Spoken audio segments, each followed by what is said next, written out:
Hallelujah, praise the Lord to the highest. कल हमने सीखा कि गॉडली गैदरिंग्स यानी बाहमी रफ़ाक़तें क्यों ज़रूरी हैं, और हम आज उसी सेशन को कंटिन्यू करते हुए आगे चलेंगे ताकि ये बातें ज़हनों और दिलों में नक्श करें और तरीक़ी की क़ुव्वतें इनको चोरी ना करने पाएँ। आमीन, हालेलुया।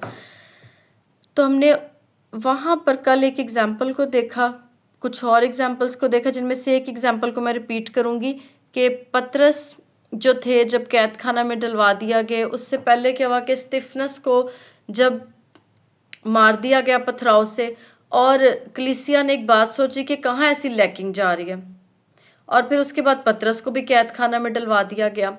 अब ये चीज़ें होनी तो थी, लेकिन वक्त से इतनी पहले क्यों? कलीसिया को पता लग गया कि वो दुआ की कमी के अंदर है, और जब पतरस को कैद खाना में डलवा दिया गया तो कलीसिया ने क्या किया कि लो लगाकर दुआ करना शुरू कर दी।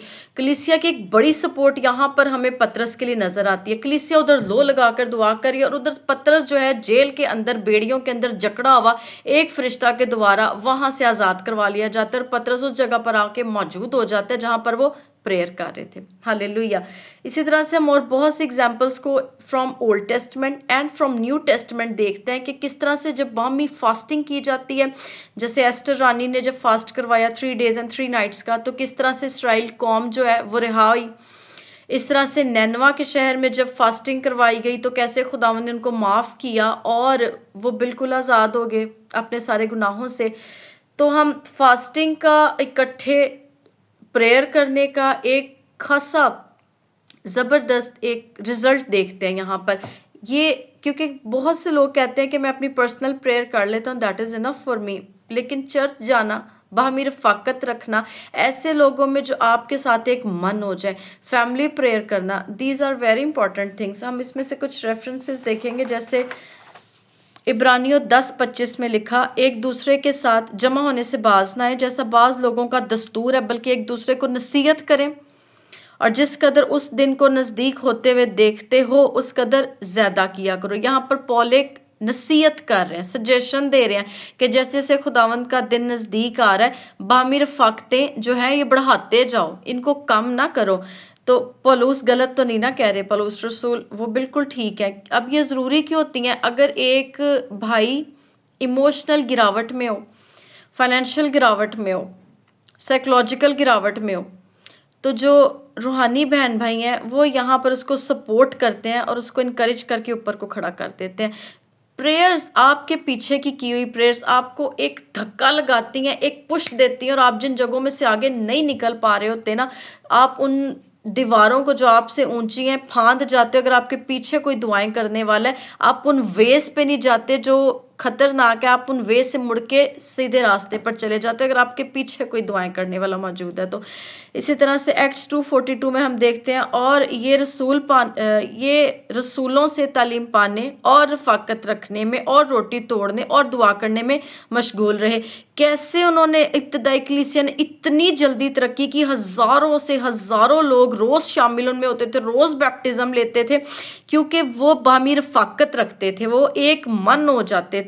मैथ्यू 18:20 में अगर हम देखें तो वहाँ पे जीसस क्राइस्ट खुद कहते हैं, और जहाँ 2 या 3 मेरे नाम में जमा होते हैं वहाँ मैं उनके बीच में हूँ। हालेलुया। तो जब जीसस बीच में आ जाते हैं ना, तो फिर वो 12 बरस की जिसको खून जारी था, वो जीसस के एनकाउंटर के बाद वैसी ना रही, वो बदल गए, उसके हालात बदल गए, उसके गम ख़त्म हो गए और खुशियाँ आ गई। इसी तरह से 38 ईयर्स से वो बंदा जो पैरालाइज है वो फिर से पैरालाइज नहीं रहता, बल्कि वो शिफा पाता है और खुश होता है, और उसके बाद वो कितने लोगों को जाके बचाता है यीशु नाम में।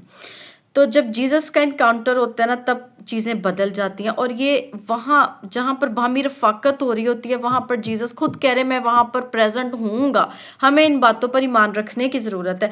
1 Corinthians 14:26 में पौलुस पहले क्वेश्चन करते हैं, और फिर पौलुस रसूल उसके बाद आंसर देके एक सजेशन भी देते हैं। बस है भाइयों, क्या करना चाहिए? जब तुम जमा होते हो तो हर एक के दिल में मजमूर या तालीम या मुकाशवा या बेगाना ज़ुबानों का तर्जमा होता है। सब कुछ रूहानी तरक्की के लिए होना चाहिए। हालेलुया। अब हमारे इकट्ठे होने का एक ही पर्पज़ होना चाहिए, to worship the Lord Almighty, और शैतान को मौका नहीं देना कि वो ब्लेम कर सके, ایمانداروں کے اوپر، کیونکہ اس کا پورا پرپز ہوتا ہے کہ ایمانداروں کو اس گڑھے میں لے جائے جس میں اس نے خود جانا ہے۔ تو اسی لیے جب بھی اکٹھے بیٹھے گوسپ سے گریز کرنا ہے، ادھر ادھر کی فضول باتوں سے گریز کرنا ہے جو اپنے روحانی بہن بھائیوں کو دکھ دے دیں یا ان کو نیچے کو گرا دیں پھر سے۔ اسی لیے پولوس یہاں پہ سجیشن دے رہے ہیں کہ جب اکٹھے ہو تو آپ نے ورشپ کرنی، خداوند کے نام کی تعریف کرنی ہے، ادھر ادھر کی دنیاوی باتیں نہیں کرنی، ایک دوسرے کی پرسنل باتوں میں نہیں چلے جانا، بلکہ ایسی باتیں کہ بیگانہ زبانوں کے ترجمے ہوں۔ اگر کسی کو کوئی نیو ریولیشن ملی ہے تو وہ اس کو شیئر کرے، اور اگر کسی کو ڈیوائن ڈریم ہے تو اس کا ترجمہ پوچھے۔ اسی طرح سے آپ کا بیٹھنا، رفاقت رکھنا روحانی ترقی کے لیے ہونا چاہیے، تاکہ یہ رفاقتیں اور بڑھیں اور ایک دوسرے کو سپورٹ کریں۔ ہالیلویہ، پریز دا lord. I pray for all of you کہ ہر طرح کی وہ سنگتی جو شیطان نے آپ سے چوری کرنے کی کوشش کی، آپ دوبارہ اس سنگتی میں یسوع کی مرضی کے مطابق مل جائیں، اور یہ سنگتیاں دشمن کبھی بھی چوری نہ کرنے پائے، یسوع مسیح کے نام میں آمین، آمین اور آمین۔ ہالیلویہ۔